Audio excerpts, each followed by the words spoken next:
Soldados.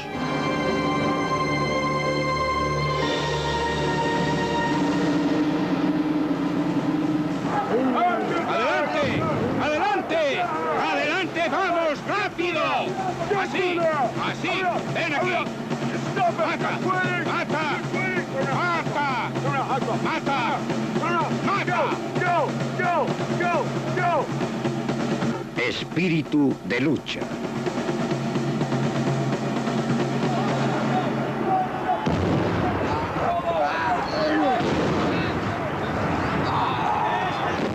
La batalla es una experiencia horrorosa.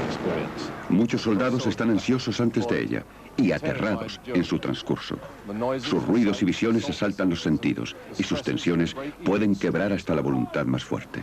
El puro egoísmo sugiere que es una experiencia que sería mejor evitar y que para un soldado sería mejor ponerse a cubierto o salir corriendo. Pero muchos soldados hacen algo que les mantiene allí. Enmascaran su miedo.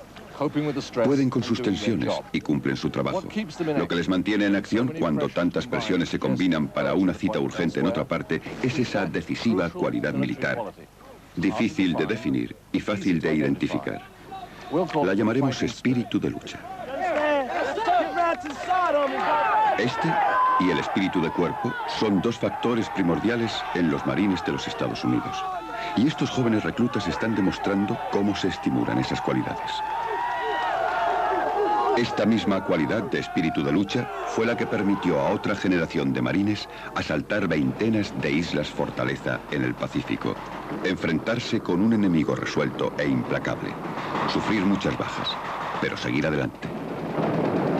¡Primer batallón! ¡Buenos días! ¡Buenos días, señor! ¿Estamos listos para otra emotiva historia de los marines de los Estados Unidos? ¡Sí, señor! Ahora vamos a hablar de los marines marchando contra un ejército muy poderoso, el ejército alemán. Y vamos a hablar sobre la Primera Guerra Mundial. El espíritu de lucha ayudó a los hombres de ambos bandos en la Primera Guerra Mundial a soportar los sufrimientos de la guerra de trincheras y a afrontar los peligros de ir en primera línea. En el bosque de Beló había 1.200 soldados alemanes que estaban atrincherados. Estaban listos para combatir. Tenían artillería, ametralladoras y estaban preparados para todo. Los marines sabían que tenían que ir al bosque. El fuego de ametralladora alemán que salía de ese bosque era tan intenso que cortaba el trigo como si fuera una hoz. Los marines caían a derecha e izquierda. Dan Daly se alzó en aquel trigal con la bayoneta y el rifle por encima de la cabeza diciéndoles que viniesen a donde él estaba. ¿Lo comprendéis? ¡Sí, señor! ¿Estáis seguros? ¡Sí, señor! Si no siempre es tan fácil identificar el espíritu de lucha, resulta muy fácil descubrir cuándo desaparece. Les vi bajando por la colina y andaban de una manera muy extraña. No había visto nunca andar así a nadie. Como marionetas en un escenario. Como si alguien estuviera tirando de una cuerda. No andaban con naturalidad. Fue la primera vez que vi hombres de los que no había quedado nada. El coronel salió de su subterráneo y dijo: «Vamos, muchachos, os llevaré allí de nuevo. Seguidme. Iré con vosotros. No dejéis caer al regimiento». Pero no le hicieron ningún caso. A menudo su reacción era venir a mí y pedirme permiso para irse a un rincón apartado del búnker de mando y ser un poco ellos mismos durante un rato. Yo les oía sentados en un rincón, sollozando. Las presiones no les venían tanto de lo que el enemigo estaba haciendo, sino de sus efectos en sus amigos, los hombres con los que habían intimado. Creo que después de poner a unos 20 o 25 de nuestros más íntimos amigos en un helicóptero, o en una bolsa ataúd, o en una camilla, eso tiene un efecto, particularmente cuando no sabes cuándo se va a acabar.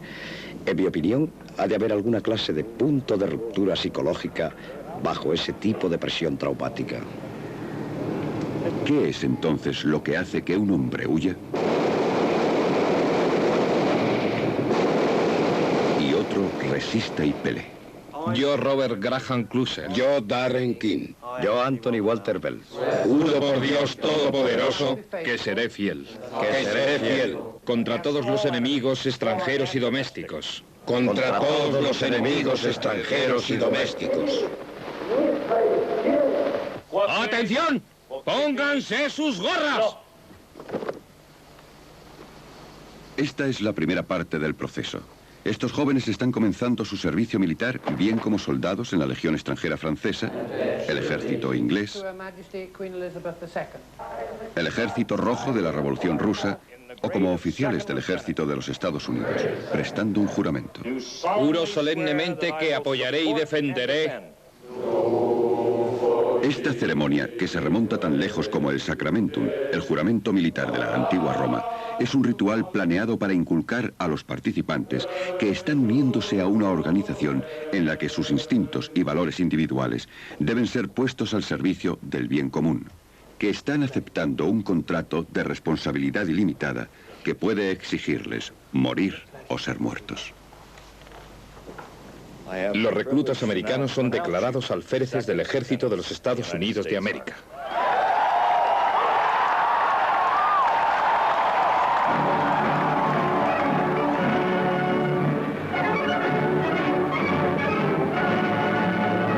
Pero desde el principio, el soldado es el producto de la sociedad que lo crió. Unos valores culturales profundamente asentados yacen tras el atractivo del nazismo para el soldado alemán. La sociedad alemana había respetado largo tiempo la profesión de las armas y las virtudes militares de la disciplina y la obediencia. Un sentido del honor castrense fue una de las cualidades que ayudaron a hacer de los alemanes unos luchadores tan formidables.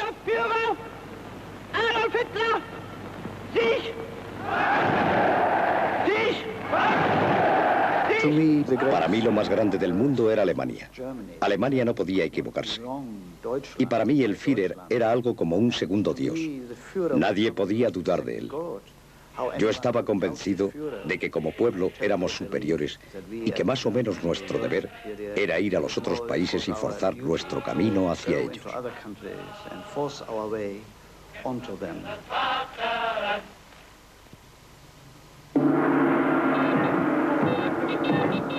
También el soldado japonés debía mucho de su temible reputación a la cultura marcial que destacaba la obediencia, la insignificancia del individuo y la indiferencia al dolor y a las incomodidades.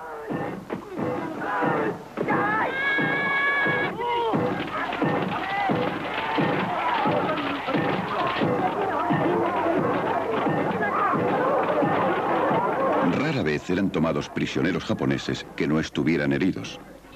De la fuerte guarnición de 23.000 hombres de Iwo Jima, solo 1.000 fueron capturados. En la isla de Saipán, dominada por los japoneses, hasta los civiles se suicidaban antes de afrontar la captura. Si su posición era desesperada, con frecuencia los soldados japoneses hacían una carga suicida final contra el fuego enemigo al grito de ¡Banzai! Lo más horripilante de todo eran los gritos de los jóvenes soldados japoneses antes de morir. Era casi un grito de desafío. Y la palabra era Banzai. Nunca la había oído antes en mi vida, pero fue algo que me impresionó enormemente. Porque lo que decían era que le daban las gracias al emperador por el privilegio de permitirles morir por el Japón. No todas las culturas ponen el mismo énfasis en los valores militares. Incluso cuando los hombres se alistan para luchar por su país, el patriotismo, solo rara vez, es suficiente para mantenerlos en su viaje hasta la línea de fuego y más allá. En nombre del general de división al mando, bienvenidos a la isla de Parris. Miren a la izquierda. Allí ven pisadas amarillas, ¿verdad? Estos jóvenes americanos no consideran necesariamente el morir por su patria como el mayor de los honores. Pueden creerse soldados, pero salen de una sociedad que no es militarista. Por lo tanto, hacer de ellos luchadores requiere un gran proceso de adiestramiento. Ahora que forman parte del Cuerpo de Infantería de Marina de los Estados Unidos de América, están sujetos al Código Uniforme de Justicia Militar. El artículo 86 de este código es la ausencia no autorizada. Cada vez que no estén exactamente allí donde les hayan dicho que estén, ya sea por un instructor o personal supervisor, quedarán sometidos a este artículo. El artículo 92 es desobedecer una orden legal. Cada vez que no hagan lo que les hayan ordenado, quedarán sometidos a este artículo. Ahora ya no fumarán ningún cigarrillo. Harán exactamente lo que se les diga y del mejor modo que puedan. Quiero que saquen todo de sus bolsillos y lo tiren a la basura. No importa cómo lo lleven. Solo quiero que se deshagan de ello y que se libren de ello. Quiero los bolsillos vacíos. Isla Parris, Carolina del Sur. Estación de formación de reclutas. Campamento de instrucción de marines de los Estados Unidos. La recepción de los nuevos reclutas tiene lugar entre la medianoche y las 4 de la madrugada. El horario es deliberado. Está calculado específicamente para desorientar a los recién llegados. Desde ahora y en las próximas 11 semanas estarán sometidos a una constante carga de insulto personal, acoso y humillación. Toda personalidad será rápidamente destruida y luego reconstruida según el modelo del marine de los Estados Unidos.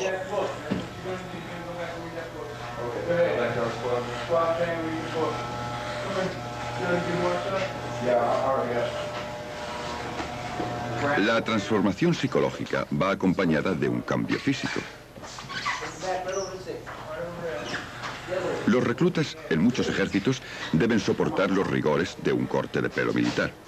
La moda militar ha cambiado en esto como en tantas otras cosas. Por ejemplo, en el siglo XVIII, el recluta era probable que tuviera que añadir pelo postizo si el suyo no era lo bastante largo para hacerse la coleta militar. Pero el ataque al pelo del recluta, ya implique alargarlo o acortarlo, siempre tiene el mismo fin: imponer uniformidad de apariencia de acuerdo con las normas de la época. Yo les ofrezco el desafío de la formación de reclutas, la oportunidad de ser un marine de los Estados Unidos.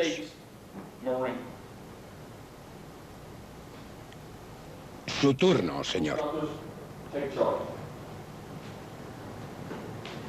Exijo que pongan toda su atención cuando yo hablo, porque si no es así lo pasarán mal. ¿Comprendido? Sí, señor. ¿Lo comprenden? Sí, señor. ¿Lo comprenden? Sí, señor. Es como el primer día. Es muy febril. En los primeros 10 minutos es por lo general una locura. Los reclutas no saben dónde están y nosotros no tratamos de ayudarles tampoco. Tratamos de meterles en este ambiente tan rápido como podemos. ¡Vamos! ¡Deprisa! ¡Os queréis mover! ¡Vamos! ¡Cerdos! ¡Sois unos guarros! ¡No se puede tener esto como una cuadra! ¡Deprisa! ¡El suelo ya no es el suelo! ¿Comprendido? ¡Sí, señor! Todos están temblando. Algunos hasta se orinan. Algunos incluso llegan a desmayarse. Empiezan a resoplar y ves que se van poniendo de todos los colores, desde el verde hasta el blanco. Entonces alguno levanta la mano y dice: «Señor, el recluta no se siente bien», y cae rodando. ¡No me miren a mí! ¡Tienen que recogerlo todo! ¡Tienen esto como una cuadra! ¡Estoy harto ya de repetirlo! ¡Yo no estoy aquí para divertirles! Sabes que puedes asustarlos para que quieran ser máquinas de luchar, o también puedes motivarlos para que quieran matar a alguien diciendo: «Lo hago por el bien de América». Entonces, eres la mejor fuerza de lucha de los Estados Unidos, o quizá del mundo. También puedes tener a un recluta con su mente ida en un momento. Yo he visto reclutas escupiendo sobre sí mismos. Están casi locos con la motivación y el espíritu de cuerpo.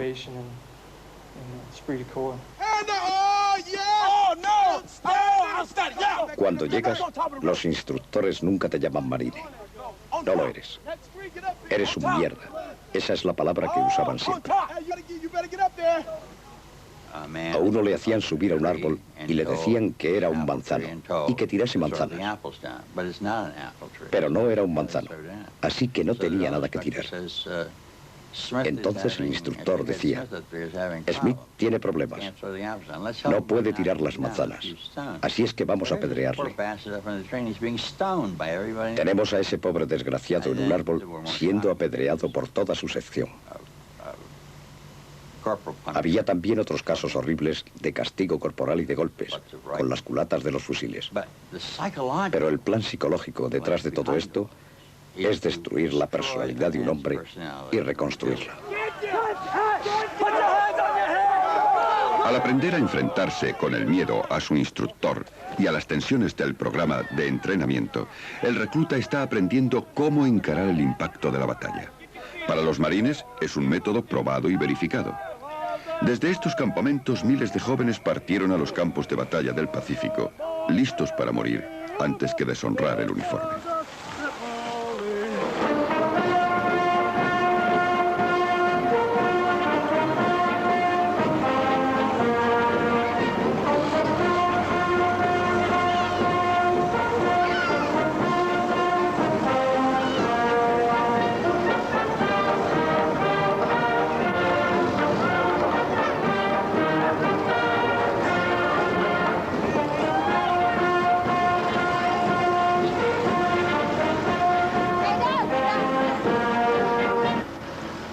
Nosotros proclamamos junto con esto que nuestro ejército japonés ha ocupado esta isla de Guam por orden del gran emperador del Japón. Todos los buenos ciudadanos no deben preocuparse bajo las reglas de nuestras autoridades japonesas. Estas son dictadas con el propósito de restaurar la libertad y rescatar a todo el pueblo de Asia y crear la paz en el continente. La isla de Guam, en el Pacífico, hace 40 años. Aquí y en otras muchas islas, los marines norteamericanos libraron algunas de las más feroces batallas de la Segunda Guerra Mundial y aseguraron su reputación de indomable espíritu de lucha.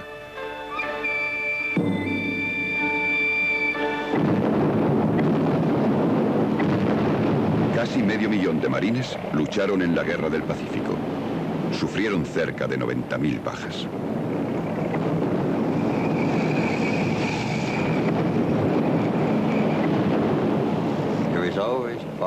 Allí siempre hay niebla y humo, caos y muerte. Los uniformes están empapados de sangre. Enormes grumos de sangre bajo los pies. La sangre es muy resbaladiza. Estás en un estado de shock. Recuerdo a los japoneses como paquetes de papel de estraza mal hechos. Sus ojos eran vidriosos y supongo que los nuestros también. Realmente no sé cómo explicarlo. Está tan fuera del alcance de la experiencia normal que realmente hay que verlo para creerlo. Las unidades de marines lucharon a pesar de las pérdidas que, en teoría, deberían haberlas hecho ineficaces. Los 12 kilómetros cuadrados de Iwo Jima le costaron a los marines casi 29.000 hombres, incluyendo 19 jefes de batallón. Un almirante americano rindió tributo a su hazaña. El valor fuera de lo corriente, escribió, se hizo una virtud corriente. Si le dices a un hombre que es un luchador extraordinario en una extraordinaria organización, es probable que se comporte de un modo extraordinario, porque eso es lo que se espera de él. No va a ser el primer marine que huya. Será lo que él cree ser. Y no es cierto. En Bull Run, en 1862, los marines huyeron, pero nunca se lo han contado.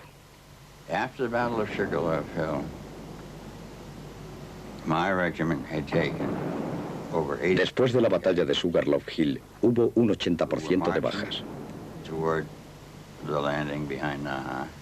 Marchábamos hacia la playa de desembarco detrás de Naha y alguien comenzó a silbar el himno de la infantería de marina.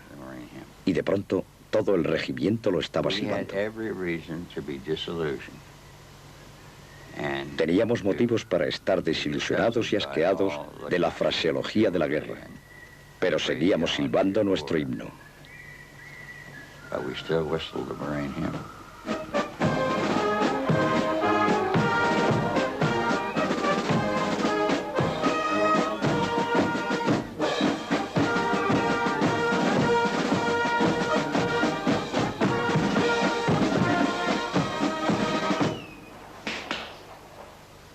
Une poitrine.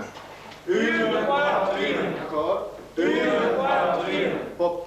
Una cultura común y una formación semejante ayuda a un ejército a convertir a sus reclutas en soldados combativos. El proceso de entrenamiento puede funcionar en hombres que no tengan nada en común.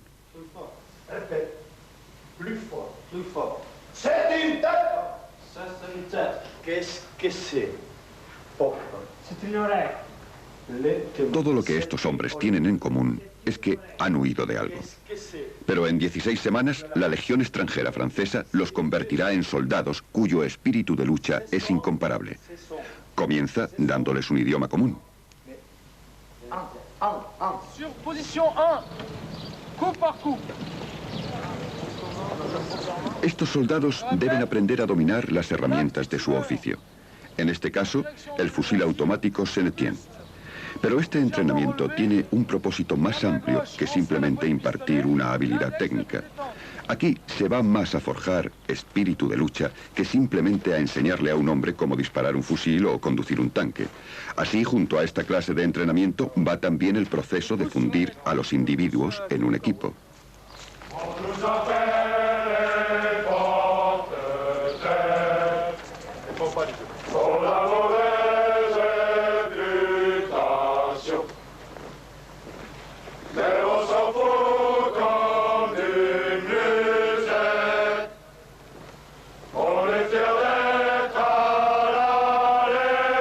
La instrucción es un ejemplo clásico de una actividad que ayuda a unir a los soldados e inculca una obediencia instintiva. En el pasado tuvo funciones prácticas vitales.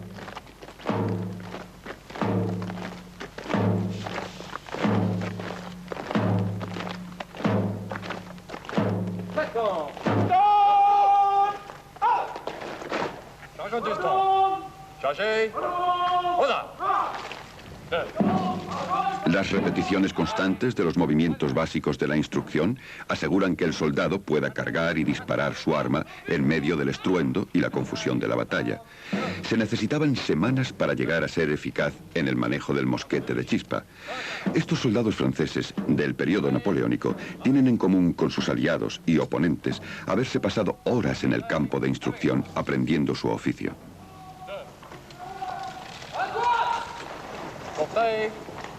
La eficacia en el campo de instrucción daba a los soldados una ventaja real en los campos de batalla de la época del caballo y el mosquete. Podían disparar más rápido y moverse con mayor facilidad que sus oponentes, y era menos posible caer bajo el impacto de un tiroteo a corta distancia.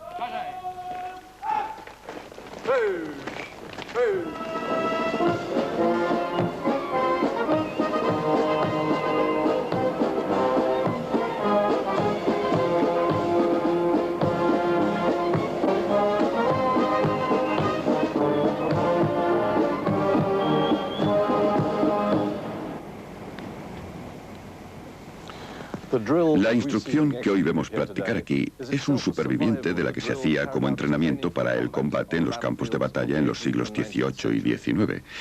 Pero en el arte de la guerra del siglo, tales habilidades son un anacronismo superfluo aparentemente inútil.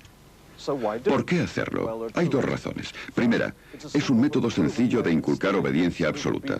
El soldado hará instintivamente lo que se le diga, por muy difíciles que sean las circunstancias, sin considerar las consecuencias para su seguridad personal.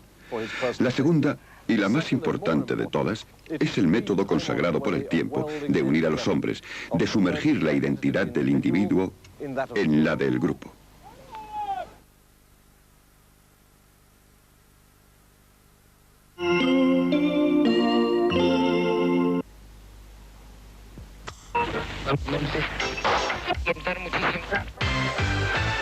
Entra en Super 5 FM, una serie limitada con diseño exclusivo y 5 colores a tono.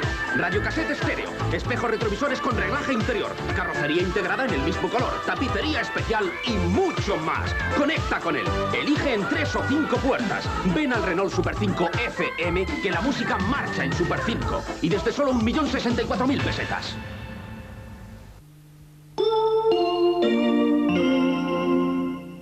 Moldear a un recluta para que sea un individuo disciplinado y responsable requiere un programa de entrenamiento efectivo y riguroso. El programa de la isla de Parris pasa esa prueba. Es muy exigente y difícil. Por eso se ha planeado de ese modo. El hombre que se ha probado a sí mismo a través del enérgico programa de entrenamiento es también el que será más posible que supere los rigores del combate. El programa de entrenamiento saca del soldado exactamente lo que pone en él: un perdurable respeto por la disciplina. Me han enseñado disciplina y a tener amor propio. Respeto por mis superiores y mis mayores. Eso ha cambiado mi forma de vida. Llegas de la vida civil, de una sociedad indisciplinada. Ellos te forman para hacerte una persona disciplinada. Un elemento clave del espíritu de lucha es la disciplina. En todos los ejércitos, esta es respaldada por la aplicación de castigos. Durante buena parte de la historia tendían a ser brutales. La flagelación era un caso corriente en el ejército inglés en los siglos XVIII y XIX. Este gato de 9 colas, conservado aquí en Sandhurst, fue usado por última vez el 28 de junio de 1850 con el soldado Charles Lacy de los Coldstream Guards. Se pueden ver las manchas de sangre. El soldado Lacy fue acusado de ausentarse sin permiso, de usar un lenguaje insultante con un oficial superior y de rehusar de un modo muy impropio sufrir un castigo impuesto por el oficial al mando. Por estas ofensas recibió 6 meses de trabajos forzados y 50 latigazos. El castigo era implacable. El transgresor era extendido sobre un triángulo de picas, con las manos atadas en lo alto y los pies uno en cada punta. La flagelación era llevada a cabo delante de la tropa formada y en presencia de un médico. La responsabilidad de este era asegurar que el hombre no muriera durante el castigo. Lacy, a pesar de todo, tuvo suerte. Recibió solo 50 latigazos. Para los que la sentencia no incluía trabajos forzados, la media era de 150 y el máximo, casi increíble, eran 600. El propósito de la disciplina militar es bastante simple: forzar a los hombres a resistir los rigores de la campaña y las tensiones de la batalla. Federico el Grande creía que sus soldados solo lucharían si sentían más miedo de sus oficiales que del enemigo. Así que su ejército reforzaba la disciplina con una amplia gama de crueles castigos. Una pena corriente era la carrera de baquetas, en la que el transgresor tenía que ir desnudo hasta la cintura entre 2 filas de soldados que le golpeaban mientras pasaba. El castigo, naturalmente, ha tendido a ser más duro en el frente que en los cuarteles. Durante la Segunda Guerra Mundial, el ejército inglés aún recurrió al degradante procedimiento conocido como castigo de campo número 1. Pasé un consejo de guerra porque se me escapó un tiro en formación. Tuve 10 días de castigo de campo número 1. Te ataban a una rueda de carro, con los tobillos abajo y las muñecas cruzadas arriba. Eso duró 10 días, 1 hora por la mañana y otra por la tarde.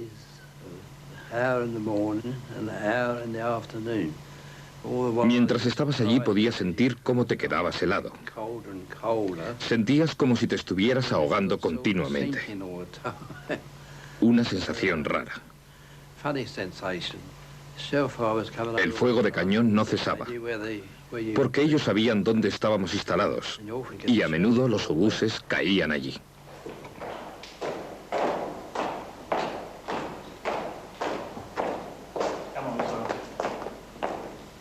La cobardía y la deserción son fatales para el espíritu de lucha de un ejército. Por lo tanto, atraen el castigo definitivo, la muerte.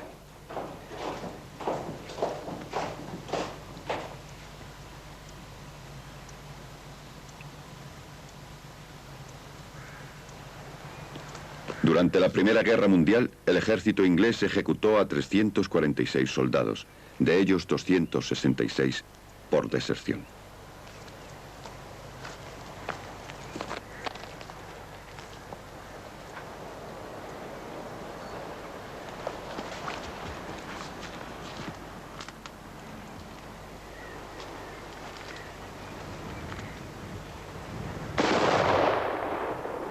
Pelotón, descanso. El pelotón de fusilamiento, hombres de la unidad del prisionero, a veces se asustaban ante lo que un veterano llamó su intolerable obligación y no lograban matar a su víctima, obligando por tanto al oficial a que administrase el tiro de gracia con su revólver.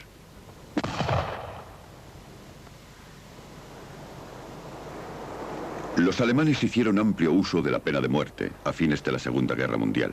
Los soldados aliados con frecuencia encontraban los resultados de consejos de guerra hechos sobre la marcha, cuyas víctimas eran ahorcadas llevando un cartel que decía: así mueren los traidores a la patria. La severidad del castigo oficial o extraoficial varía mucho de un ejército a otro.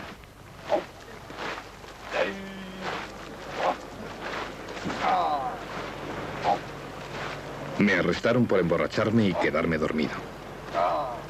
Fue una combinación de las dos cosas estando de guardia. Y me metieron 15 días de estacada.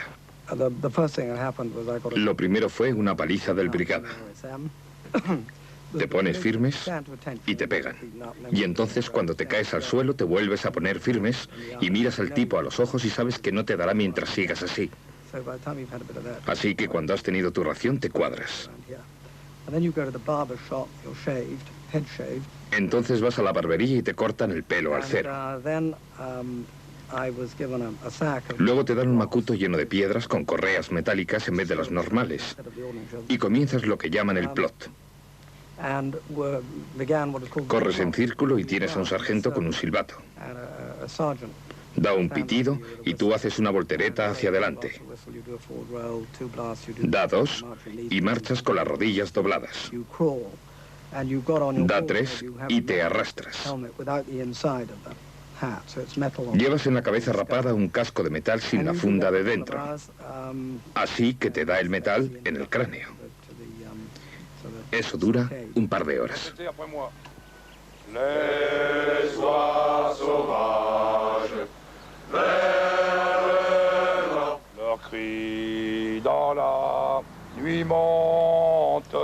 La disciplina en la Legión extranjera puede que haya adquirido cierta fama, pero una férrea disciplina no basta para crear espíritu de lucha. El miedo al castigo puede impedir que un hombre huya, pero eso no le hará valiente. Un soldado lucha mejor cuando tiene un grupo con el que identificarse. Así que los ejércitos se esfuerzan en fomentar el orgullo dentro de ese grupo.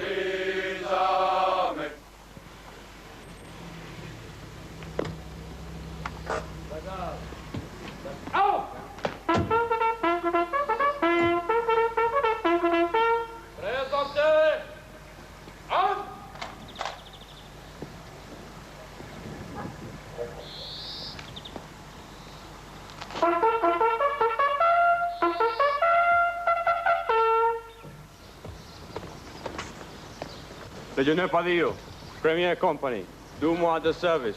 Mon colonel, la première fois que tu as fait le 8 km, tu as mis quel temps? Je n'ai pas compris la question, mon colonel. Legionnaire Murray, 2 mois de service, Première Compagnie, section de Sergeant-Chef Minichi, à vos ordres, mon colonel. C'est la première fois que tu prends la garde? Oui, mon colonel. Bien. Combien tu as fait au 8 km? Han leído sobre la Legión. Han oído hablar de ella y su reputación es la de una fuerza combativa. Cuando llegas a la instrucción básica eres, aparte de que te enseñen las disciplinas para ser un soldado, eres impuesto en la tradición de la Legión. Te dan toda su historia y te cuentan sus famosas batallas. Sin llegar a ello, casi podríamos llamarlo lavado de cerebro. Se cantan canciones militares. Y cuando llevas 6 meses en la Legión, te crees que eres lo mejor del mundo y la fuerza de combate más importante.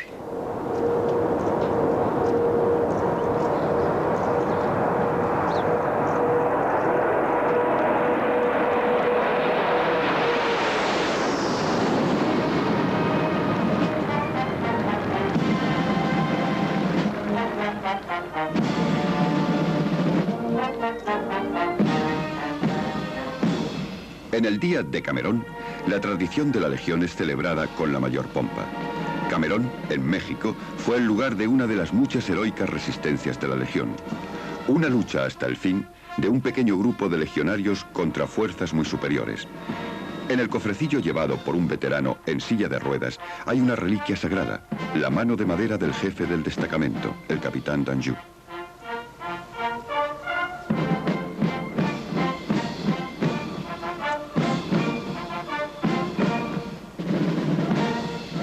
oficial lee el relato, conocido por todos los presentes, de cómo los últimos supervivientes se enfrentaron a la muerte. Los 60 hombres del capitán Danjou mantuvieron su juramento hasta el fin. Durante 11 horas resistieron frente a 2000 enemigos, matando a 300 e hiriendo a otros tantos. Por su sacrificio al salvar el convoy, cumplieron la misión que les había sido confiada.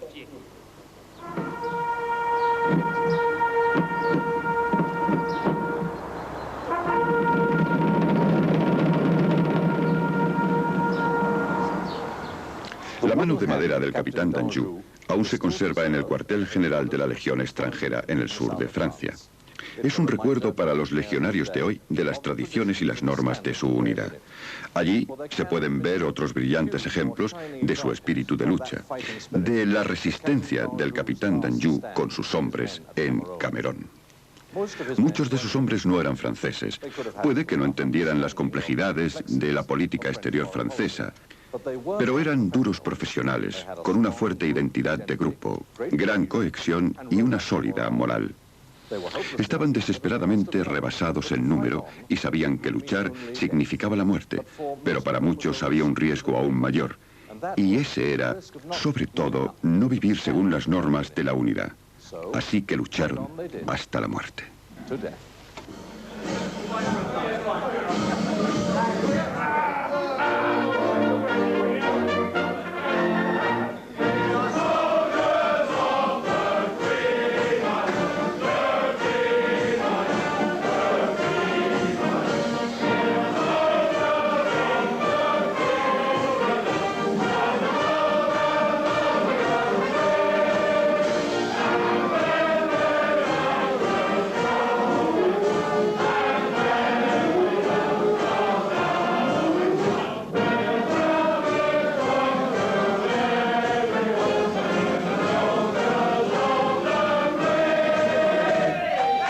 El soldado inglés encuentra su hogar en su regimiento.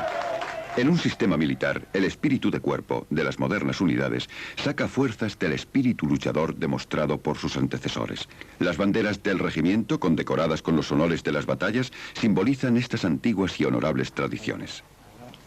En los días de las batallas, a corta distancia, las banderas servían como punto de reunión. De ahí la costumbre de hacerlas desfilar ante un regimiento que data de aquellos días en que era esencial que los hombres reconocieran los colores de sus regimientos en acción.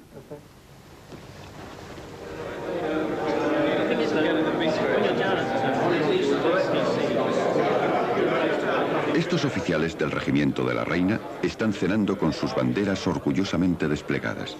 Permitir que fueran capturadas era considerado una gran desgracia y los hombres arriesgaban sus vidas para defenderlas. En mayo de 1811, el tercero de a pie inglés, los Buffs, ahora parte de este regimiento, fue copado por la caballería francesa en la batalla de Albuera. El enorme centro de mesa de plata conmemora el incidente. Ambas banderas fueron arrancadas y una de ellas capturada. La otra la sujetó el teniente Lazan. Un tajo de un jinete le quitó parte de la cara y otro le cortó un brazo, pero retuvo la bandera con la mano que le quedaba y a pesar de sus heridas la salvó para el regimiento.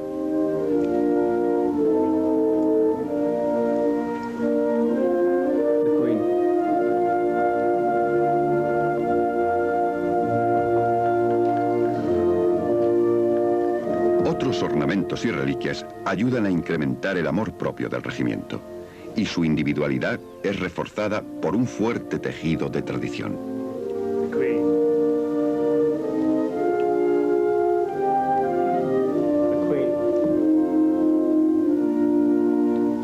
Están las grandes ocasiones, las ceremonias, los ritos especiales, únicos de su sociedad. Estos oficiales, según la tradición del regimiento, hacen el brindis por la reina individualmente, mientras siguen sentados.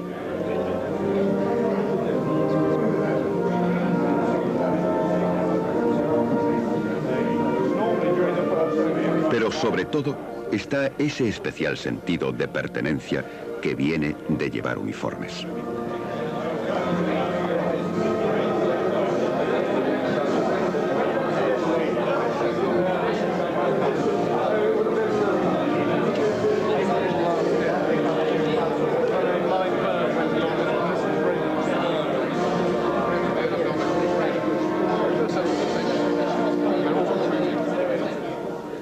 El uniforme juega un papel importante en la creación del espíritu de lucha.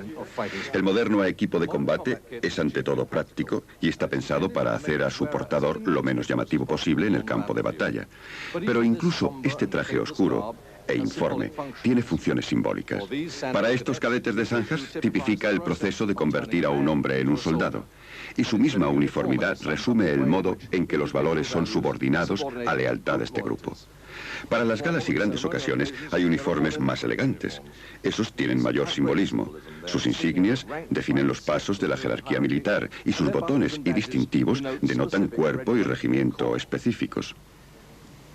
Estos cadetes están siendo provistos del equipo que llevarán cuando se unan a sus regimientos. Todas estas cosas estimulan el orgullo de un soldado por su unidad y por él mismo, y ayudan a crear ese ingrediente indefinible que mantiene unido un ejército, el espíritu de lucha.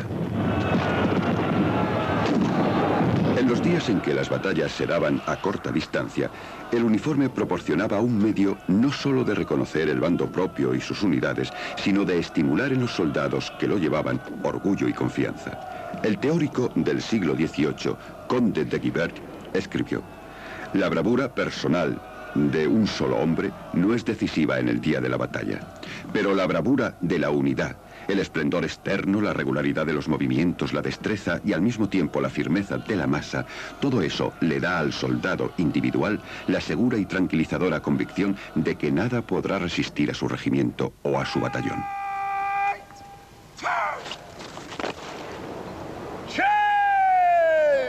Las glorias del pasado son evocadas para animar a los soldados del presente. Estos hombres del regimiento Gloucesters llevan su peculiar distintivo regimental. No solo llevan una insignia en el frente de sus gorras, sino que también llevan una más pequeña atrás.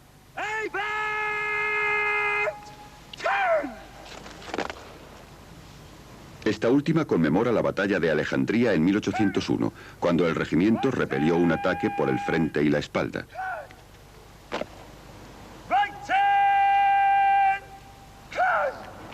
14 años más tarde, en Waterloo, cuando el cuadro del regimiento estaba flaqueando, fue reanimado por el grito de «Los del 28, recordad Egipto». Bien, pocos de los soldados presentes habían estado realmente en Alejandría, pero se mantuvieron firmes, habían recordado a su regimiento. El mismo regimiento peleó tenazmente casi siglo y medio después en el río Injin, en Corea. La insignia de sus gorras aún les recordaba a los soldados sus distinguidos antecesores. Hay un fuerte sentido familiar en el regimiento que tiene una reputación y una tradición que mantener. El espíritu de regimiento tiene un efecto. Existe el convencimiento de que ha estado en servicio a pesar de los desastres de su historia. Como el de Salamanca, por ejemplo, donde hubo muchas bajas. Sin un solo día de pausa, desde la última parte del siglo XVIII. Ha tenido sus altibajos, pero siempre ha tratado de cumplir con su deber y lo ha hecho muy bien. Existe la dependencia de unos con otros. Todos nos conocemos. Y por supuesto la gente no quiere fallarle a sus camaradas. Son las tradiciones del regimiento las que forjan estos lazos de camaradería. Este es un campeonato de boxeo entre compañías de los hombres del 2º Batallón del Regimiento de la Reina en servicio activo en el norte de Irlanda. Muchos de ellos seguirán con sus regimientos durante todo su servicio.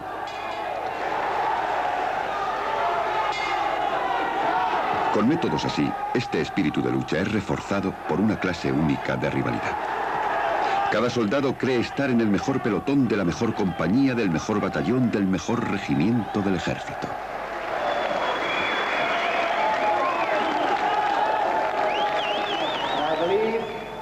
Se han visto algunos ejemplos de espíritu de lucha de la mejor clase.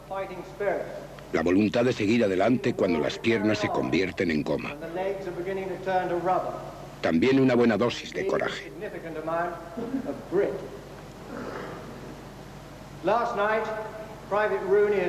La otra noche el soldado raso Rooney fue herido por el IRA.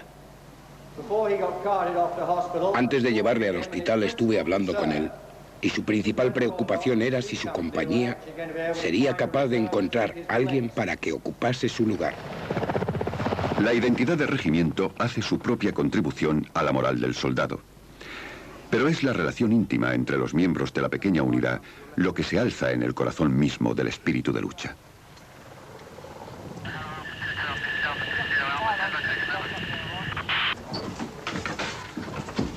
A través de la historia, los ejércitos han tendido a hacer los grupos más pequeños en su organización. Grupos de no más de 10 hombres que pudieran llegar a conocerse bien entre sí. Este equipo de 4 hombres, patrullando por Derry, avanza porque cada uno de los soldados conoce a sus camaradas y confía en ellos, y sabe que ellos confían en él. Una sección de infantería o la dotación de un vehículo blindado son hombres en el mismo borde de la guerra, y son sus esfuerzos los que deciden el resultado de las batallas.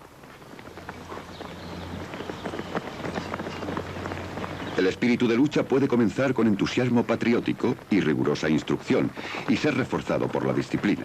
Pero la camaradería es lo que realmente importa.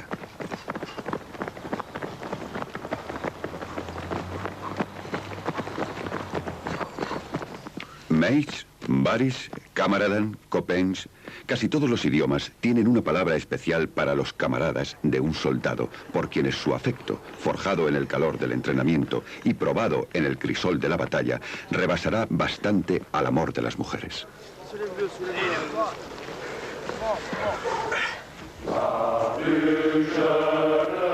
Los lazos de la camaradería, más que la amenaza del castigo o el atractivo de la recompensa, permiten a los soldados resistir las tensiones y esfuerzos que son una parte inevitable de su profesión.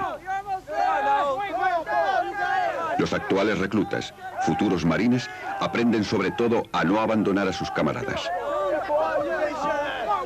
Los reclutas del pasado recuerdan por qué.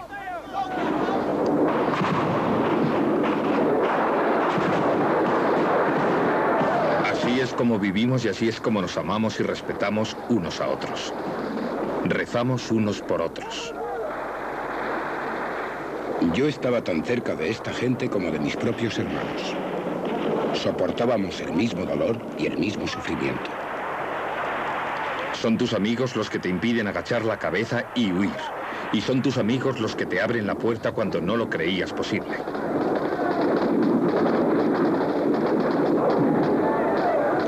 Tenía una herida en la pierna derecha que no había tocado el hueso, pero era una herida muy profunda. Estaba fuera de aquello, en un tibio y seguro hospital de campaña. Entonces oí que mi regimiento iba a partir y desembarcar detrás de las líneas enemigas. Me fui del hospital ilegalmente.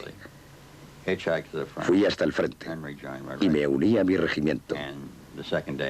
Al segundo día después del desembarco, caí otra vez. Volví para estar con los míos. Los necesitaba. Necesitaba los amigos, y eso en esencia es por lo que pelean los hombres. No es la bandera, no es por la gloria, no es por el cuerpo de marines, sino unos por otros. Y a los hombres que hay a tu lado, y que a veces te han salvado la vida, no vas a abandonarlos. Eso nos hace estar juntos, y juntos vamos a la batalla. Eso es lo que hace avanzar a un soldado. Su espíritu de lucha es desplegado para sus amigos y en su beneficio, en un mundo privado donde el respeto de un soldado por otro lo significa todo. Los soldados no luchan por lemas políticos, ni solo por la reputación de sus unidades. Luchan el uno por el otro.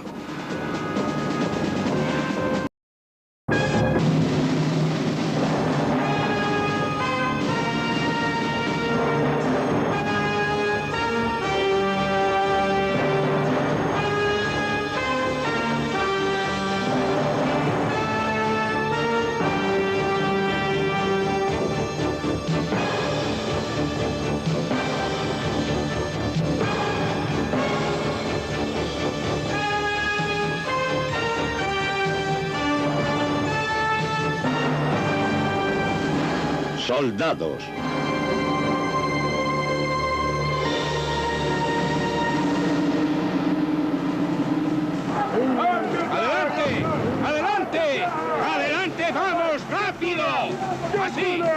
Sí, ven aquí. ¡Mata! ¡Mata! ¡Mata! ¡Mata! ¡Mata!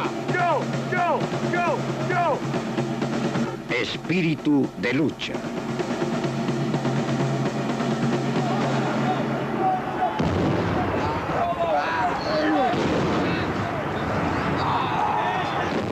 La batalla es una experiencia horrorosa. Muchos soldados están ansiosos antes de ella y aterrados en su transcurso. Sus ruidos y visiones asaltan los sentidos y sus tensiones pueden quebrar hasta la voluntad más fuerte. El puro egoísmo sugiere que es una experiencia que sería mejor evitar y que para un soldado sería mejor ponerse a cubierto o salir corriendo. Pero muchos soldados hacen algo que les mantiene allí. Enmascaran su miedo. Pueden con sus tensiones y cumplen su trabajo. Lo que les mantiene en acción cuando tantas presiones se combinan para una ciclusa. Yo, Darren King. Yo, Anthony Walter Bell. Juro por Dios Todopoderoso que seré fiel. Que seré fiel. Contra todos los enemigos extranjeros y domésticos. Contra todos los enemigos extranjeros y domésticos. ¡Atención! ¡Pónganse sus gorras! Esta es la primera parte del proceso. Estos jóvenes están comenzando su servicio militar bien como soldados en la Legión extranjera francesa, el ejército inglés, el ejército rojo de la Revolución rusa o como oficiales del ejército de los Estados Unidos, prestando un juramento. Juro solemnemente que apoyaré y defenderé. Esta ceremonia, que se remonta tan lejos como el Sacramentum, el juramento militar de la antigua Roma, es un ritual planeado para inculcar a los participantes que están uniéndose a una organización en la que sus instintos y valores individuales deben ser puestos al servicio del bien común, que están aceptando un contrato de responsabilidad ilimitada que puede exigirles morir o ser muertos. Los reclutas americanos son declarados alféreces del ejército de los Estados Unidos de América.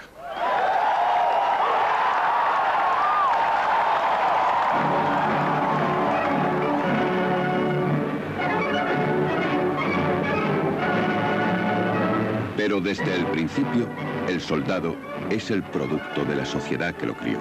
Unos valores culturales profundamente asentados yacen tras el atractivo del nazismo para el soldado alemán. La sociedad alemana había respetado largo tiempo la profesión de las armas y las virtudes militares. ¡Sí, señor! ¿Estáis seguros? ¡Sí, señor! Si no siempre es tan fácil identificar el espíritu de lucha, resulta muy fácil descubrir cuándo desaparece. Les vi bajando por la colina y andaban de una manera muy extraña. No había visto nunca andar así a nadie.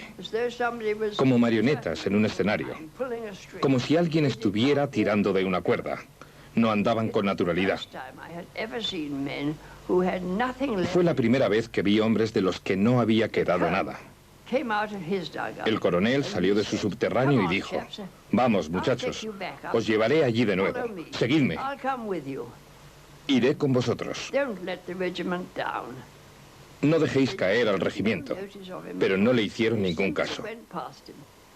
A menudo su reacción era venir a mí y pedirme permiso para irse a un rincón apartado del búnker de Bando y ser un poco ellos mismos durante un rato. Yo les oía sentados en un rincón, sollozando. Las presiones no les venían tanto de lo que el enemigo estaba haciendo, sino de sus efectos en sus amigos, los hombres con los que habían intimado. Creo que después de poner a unos 20 o 25 de nuestros más íntimos amigos en un helicóptero, o en una bolsa ataúd, o en una camilla, eso tiene un efecto, particularmente cuando no sabes cuándo se va a acabar. En mi opinión, ha de haber alguna clase de punto de ruptura psicológica bajo ese tipo de presión traumática. ¿Qué es entonces lo que hace que un hombre huya? Y otro resista y pelee. Yo, Robert Graham, de la disciplina y la obediencia. Un sentido del honor castrense fue una de las cualidades que ayudaron a hacer de los alemanes unos luchadores tan formidables.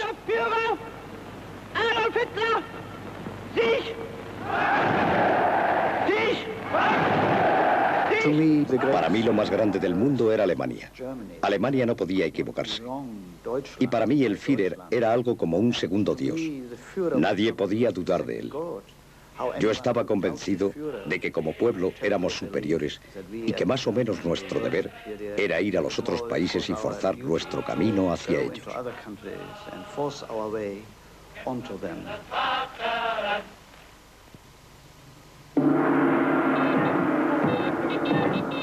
También el soldado japonés debía mucho de su temible reputación a la cultura marcial que destacaba la obediencia, la insignificancia del individuo y la indiferencia al dolor y a las incomodidades.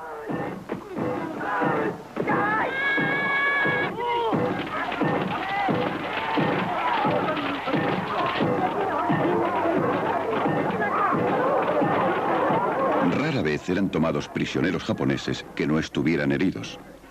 De la fuerte guarnición de 23.000 hombres de Iwo Jima, solo 1.000 fueron capturados. En la isla de Saipan, dominada por los japoneses, hasta los civiles se suicidaban antes de afrontar la captura. Si su posición era desesperada, con frecuencia los soldados japoneses hacían una carga suicida final contra el fuego enemigo al grito de ¡Banzai!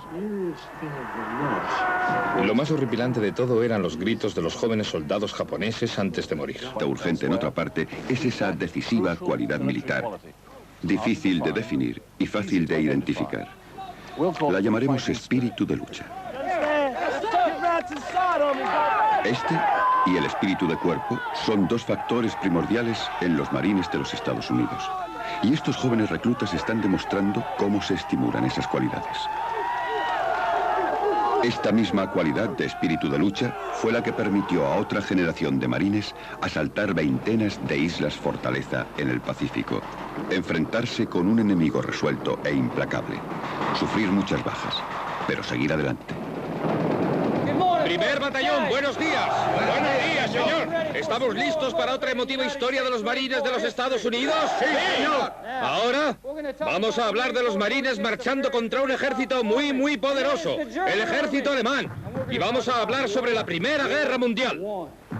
El espíritu de lucha ayudó a los hombres de ambos bandos en la Primera Guerra Mundial a soportar los sufrimientos de la guerra de trincheras y a afrontar los peligros de ir en primera línea. En el bosque de Beló había 1.200 soldados alemanes que estaban atrincherados.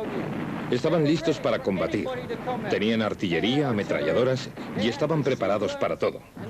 Los marines sabían que tenían que ir al bosque. El fuego de ametralladora alemán que salía de ese bosque era tan intenso que cortaba el trigo como si fuera una hoz. Los marines caían a derecha e izquierda. Dan Daly se alzó en aquel trigal con la bayoneta y el rifle por encima de la cabeza diciéndoles que viniesen a donde él estaba. ¿Lo comprendéis?